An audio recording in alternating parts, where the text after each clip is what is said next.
Olá, queridos pais, alunos, responsáveis, jovens, crianças.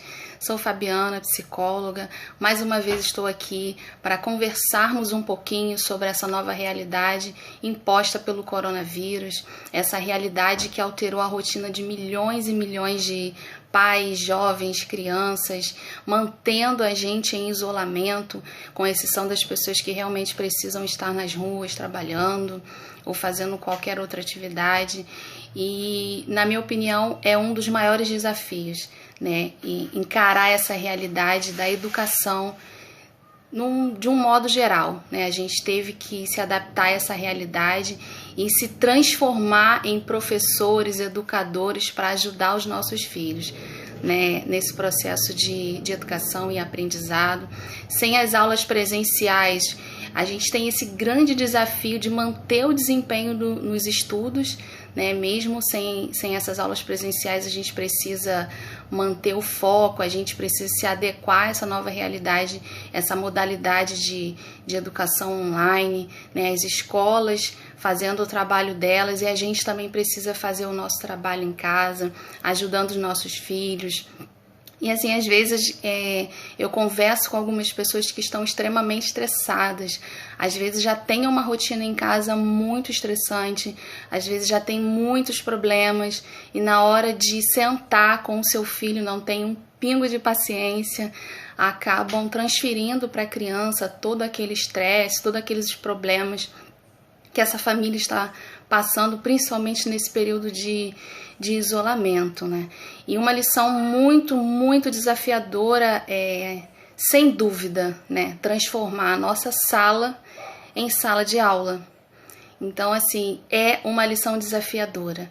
Como a gente tem feito isso, como os pais têm feito isso, transformar tudo isso, né? Como eu falei, às vezes o estresse do dia a dia não permite, né, que os pais sentem com paciência para ensinar os filhos, às vezes tem gritos, às vezes a criança não entende. E assim, nós não somos professores, não somos educadores, não fomos ensinados para cumprir esse papel, né? Até porque não é a nossa função, cada um trabalha de uma forma, cada um tem o seu trabalho. Há mães que são professoras, sim, psicopedagogas, que conseguem de uma melhor forma ajudar, mas de um modo geral não funciona dessa forma. E nós não temos a didática necessária para isso, a gente não consegue. E uma outra questão, assim, bem interessante, né? Eu estava até conversando com uma mãe outro dia que estava muito estressada, tentando ensinar o exercício ao filho dela, e o filho dela não queria saber, não queria sentar para fazer, queria fazer outra coisa. A gente sabe que o comportamento da criança com os professores é um, com os pais é outro, e manter essa rotina é um pouco complicada. Então eu vou deixar umas dicas assim muito importantes, né, para esse momento que a gente está vivendo, até mesmo para controle emocional. A gente precisa tentar manter uma rotina que os nossos filhos já tinham. Então, por exemplo, se o seu filho estudava de manhã, tenta manter essa rotina em casa também. Acorde cedo, durma cedo, né? Coloque seu filho para dormir cedo se for criança, adolescente, né? Eu não sei como funciona a dinâmica na casa de cada um.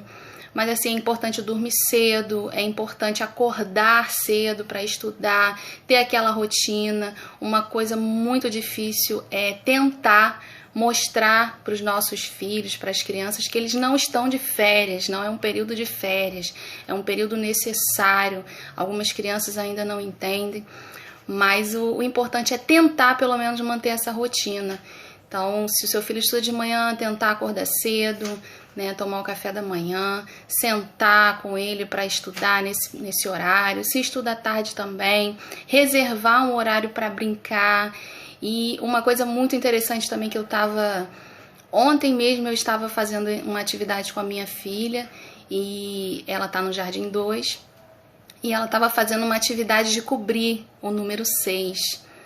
E aí ela fez cada número, 6, era até o final da linha, ela fez com um tamanho diferente. Um ela fez bem pequenininho, o outro ela fez um pouquinho maior e foi aumentando os números. Então eu deixei ela fazer, não corrigi, não falei que estava errado. E pedi ela para me explicar: filha, por que você fez assim, de cada um de um tamanho?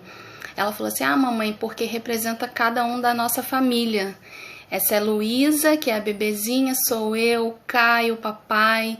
Cada um ela fez de acordo com o que ela achava que tinha o tamanho correto na família. Então, às vezes, a gente também, como eu falei, a gente não é professora, nós não temos essa didática para ensinar e corrigir os exercícios dos filhos. Às vezes a gente acha que está errado, mas antes de você corrigir, você pegar essa lição e conversar com o seu filho, entender o significado daquele exercício que ele está fazendo de outra forma.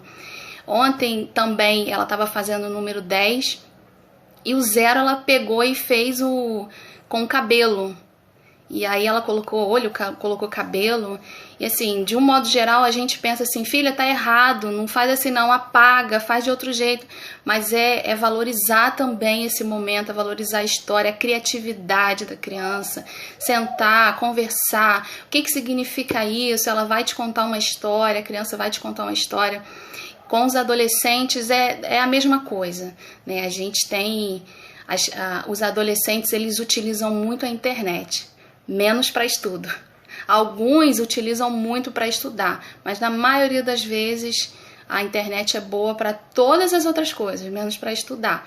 Então é preciso estabelecer uma rotina, saber o que está sendo feito, priorizar o estudo nesse momento, a criatividade, a autonomia, e dessa forma a gente vai conseguir amenizar um pouco esse estresse que a pandemia está trazendo dentro de casa, né, com os nossos filhos, as nossas crianças. Os pais estão enlouquecendo com tudo isso. Creio que as professoras também estão mal com tudo isso, porque querem voltar à sua rotina, né, normal de todos os dias, e isso ainda vai ficar mais um tempo para o nosso bem-estar mesmo. Então, assim, era isso que eu queria passar para vocês um pouquinho, a dica. Não fiquem desesperados, porque nós não somos pais, nós não somos professores, somos pais. A gente erra sim, a gente está numa tentativa de acerto e erro. Não fiquem desesperados, achando que precisam dar conta de tudo, porque na verdade a gente não dá. A gente não dá conta de tudo e nem precisa dar conta de tudo. Às vezes tem um adolescente que está estudando, não sei, geometria, e o pai nunca ou a mãe nunca viu aquele exercício na vida, não teve a possibilidade de estudar aquilo e está tendo que se virar. Então, utilize a internet ao seu favor, né? Senta, conversa, vamos ver o que está acontecendo. E se tiver tudo estressado, dá uma pausa. Todo mundo dentro de um estresse dentro de casa dá uma pausa, porque a criança não vai aprender com gritos, com berros, xingamentos. Pelo contrário, ela precisa de um incentivo. Na escola isso funciona ou não, não sei, né? Mas de uma certa forma funciona sim, porque ali ela está com outros amiguinhos, ela tem um incentivo, ela tem a competição dos amiguinhos. Então a gente precisa, no mínimo, trazer um pouquinho essa rotina para dentro de casa. Utilize os recursos interessantes para que essa criança aprenda. Então era isso que eu queria passar para vocês. Um abraço, até o próximo vídeo. Conta pra gente qual está sendo o seu maior desafio ou os seus desafios nesse período de pandemia do coronavírus com as crianças em casa, né? Então conta pra gente, deixa nos comentários. Um abraço, qualquer dúvida, qualquer coisa, estou à disposição, pode me mandar mensagem, tá bom? Um abraço.